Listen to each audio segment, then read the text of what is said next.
ओम श्री नारायणाय नमः। अवतारम महाविष्णु कल्के परमम अद्भुतम कलिकुलवन हंतः सत्य धर्म प्रणेता नमो नमः।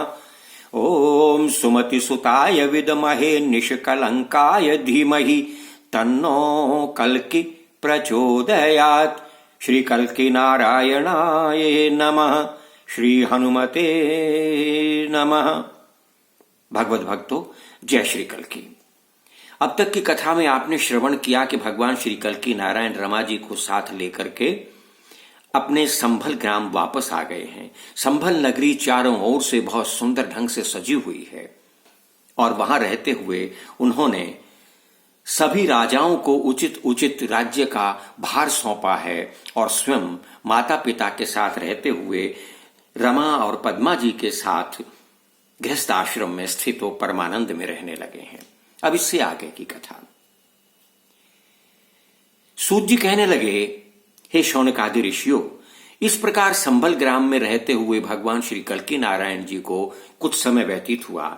एक दिन उनके मन में विचार आया कि कहीं भी इस संसार में अत्याचारी, दुराचारी अथवा व्यभिचारी शेष न रहें, इसलिए मैं कोई ऐसा उपाय करूं जिससे सबकी कुमति दूर हो जाए और उनमें सुमति का प्रवेश हो। उन्होंने गंगा जी के किनारे पर आकर के पवन देव से अनुरोध किया। हे पवन देव, उनका स्मरण करते ही, नाम उच्चारण करते ही पवन देव उनके सम्मुख उपस्थित हुए। हाथ जोड़कर कहने लगे, हे नारायण, क्या आज्ञा है?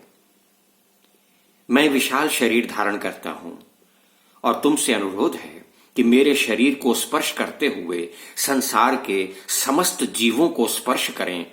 ऐसा करने से सभी द्वीपों के लोगों में सतयुग के गुणों का प्रवेश हो जाएगा। उनकी बुद्धि विकार रहित होकर के निर्मल हो जाएगी। तभी एक साथ समस्त पृथ्वी पर सतयुग का वास हो सकेगा। ऐसे करुणा सागर भगवान श्री कल्कि जी अत्यंत दयालु हैं, समस्त जीवों पर अपनी करुणा बरसाने वाले हैं। क्यों ना हम ऐसे भगवान श्री कल्कि नारायण जी की बार बार जय जयकार करें। जय श्री कल्कि नारायण, जय श्री कल्कि नारायण। पवन देव ने तुरंत ही भगवान की आज्ञा को शिरोधार्य किया और देखते ही देखते भगवान ने अपना विशाल शरीर धारण किया, जिनके पांव गंगा जी के किनारे पर हैं और शरीर आसमान को छूता हुआ प्रतीत होता है।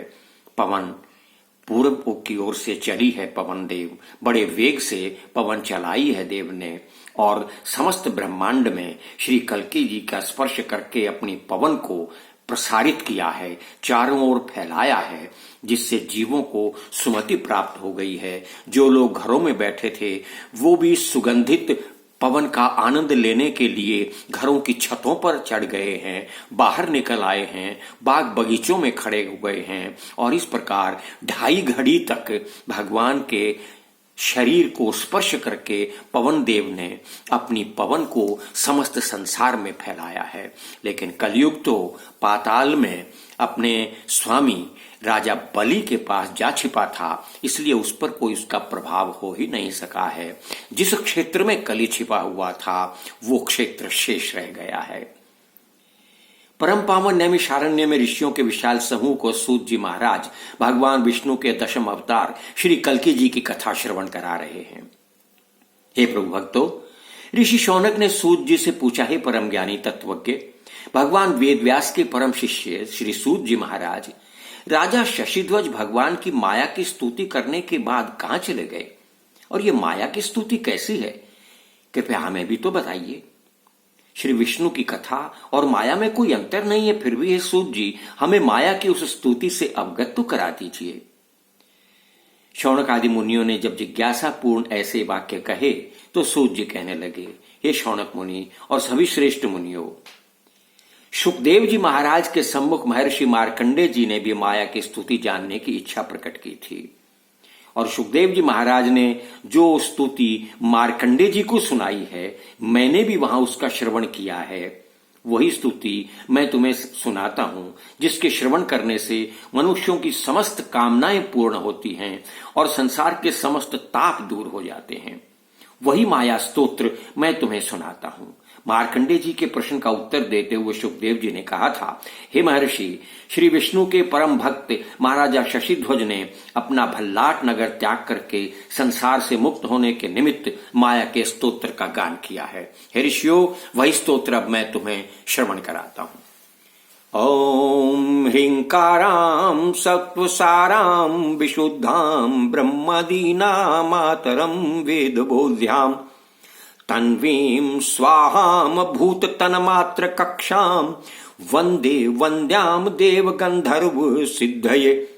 इस प्रकार माया के 11 श्लोकों से निर्मित इस स्तोत्र को सूत जी महाराज ने शौनक आदि ऋषियों को कहा है।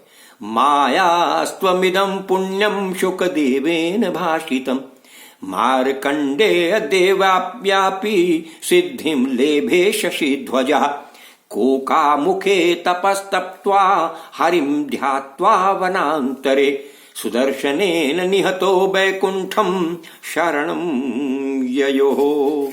हे ऋषियों, वन के मध्य कोकामुख नामक स्थान में जहां शशिध्वज ने तप किया, श्री नारायण जी का ध्यान करते हुए उनकी एक ही मनोकामना थी कि मैं भगवान श्री नारायण के सुदर्शन चक्र से निहित हूं, मेरा शरीर उनके सुदर्शन चक्र से ही छूटे।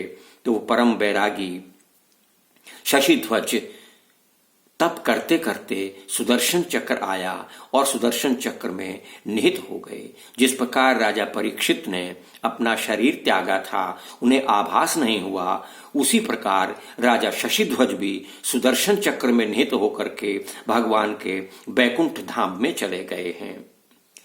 इसी स्तोत्र को विष्णु के परम भक्त शशिध्वज ने प्राप्त करके सिद्धि प्राप्त की। वन में जाकर राजा शशिध्वज और उनकी पत्नी ने श्री विष्णु जी का ध्यान लगाया और जिस स्थान पर बैठ करके राजा रानी दोनों ने श्री नारायण जी का ध्यान करके सुदर्शन चक्र में निहित होकर के बैकुंठ प्राप्त किया, उस स्थान को परम पावन कोकामुख कहा जाता है और ये प्रयाग के समान पवित्र गिना जाता है।